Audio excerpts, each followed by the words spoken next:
मैं राकेश कुमार आपका अपने YouTube चैनल आर के स्टडी पॉइंट एवं फेसबुक प्रोफाइल राकेश कुमार पर स्वागत करता हूं, जहां मैं वीडियोज अपलोड करता हूं क्लास 9 to 12 मैथमेटिक्स से रिलेटेड।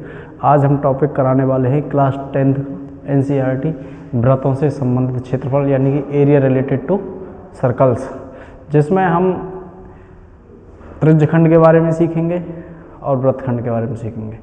त्रिज्यखंड होता क्या है उसके बारे में समझेंगे। जैसे पहला जो टॉपिक है हमारा है वो त्रिज्यखंड। त्रिज्यखंड होता क्या है, इंग्लिश में उसको सेक्टर बोलते हैं। यानी कि वृत्त तो हम जानते हैं, वृत्त की परिभाषा क्या है? वृत्त की परिभाषा है वृत्त समतल में स्थित उन बिंदुओं का बिंदुपथ है जिसकी एक निश्चित बिंदु से या एक स्थिर बिंदु से नियत दूरी पर स्थित बिंदुओं का पथ वृत्त कहलाता है।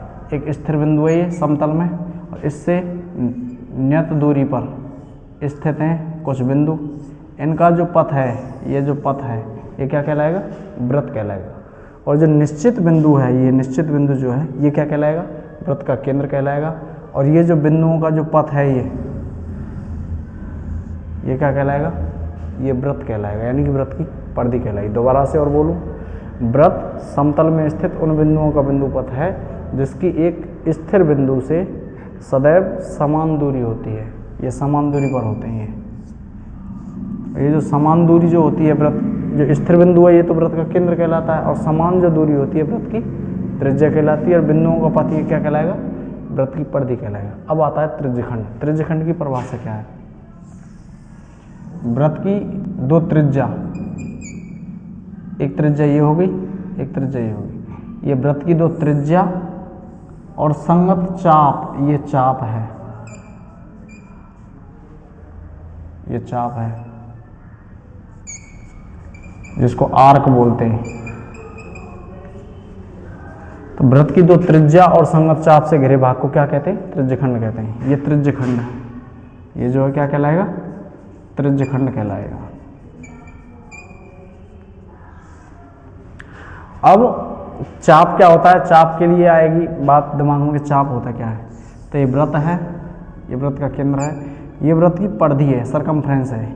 तो वृत्त की परिधि के कंटिन्यूस पार्ट को, ये जो कंटिन्यूस पार्ट है जिसमें ब्रेक ना आए, सपोज दैट यहाँ से शुरू किया और यहाँ तक, ये जो भाग आएगा ना, ये वृत्त का चाप कहलाएगा। ये वृत्त का चाप है। तो वृत्त की परिधि के सतत भाग को क्या कहते हैं? चाप कहते हैं। फिर हमने बताया त्रिज्यखंड। त्रिज्यखंड की परिभाषा क्या है? वृत्त की दो त्रिज्या, एक त्रिज्या ये हो गई OA, दूसरी त्रिज्या हो गई OB, और ये संगत चाप, इनका जो करस्पॉन्डिंग जो चाप आएगा, तो इनके द्वारा जो घिरा हुआ भाग है क्या कहलाएगा? त्रिज्यखंड कहलाएगा। ये जो छोटा भाग है ये लघु त्रिज्यखंड कहलाएगा, और ये जो दूसरा भाग है OA, इसको यहाँ C दे दो नाम, OACBO, ये जो है ये दीर्घ त्रिज्यखंड आएगा। क्या आएगा? दीर्घ त्रिज्यखंड आएगा। तो उम्मीद करता हूँ यहाँ तक कि ये बातें समझ में आई होंगी। अब हम इनके फॉर्मूले पढ़ते हैं। त्रिज्यखंड का क्षेत्रफल क्या होता है? त्रिज्यखंड का जो क्षेत्रफल आता है, त्रिज्यखंड का क्षेत्रफल जो आता है, सपोज दैट यहाँ कोण थीटा बन रहा है, त्रिज्यखंड का जो क्षेत्रफल आएगा वो आता है θ/360 इंटू πr², और वो किस में आएगा? वो वर्ग मात्रक में आएगा। अब दीर्घ त्रिज्यखंड का क्षेत्रफल,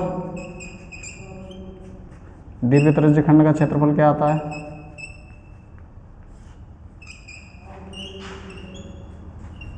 दीर्घ त्रिज्यखंड का क्षेत्रफल आता है, क्योंकि ये वाला एरिया लघु त्रिज्यखंड हो गया और दीर्घ वाला ये वाला बचेगा, तो क्या करेंगे? सर्कल के एरिया में जो टोटल सर्कल का है वो πr² है, उसमें से लघु त्रिज्यखंड का क्षेत्रफल घटा देंगे। तो इसका जो एरिया आएगा वो आएगा πr² माइनस θ/360 इंटू πr², और वो भी किस में आएगा?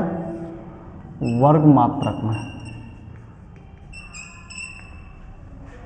तो उम्मीद करता हूँ यहाँ तक की ये बातें समझ में आई होंगी। अब इसके बाद करते हैं हम इसके पैटर्न पर क्वेश्चन।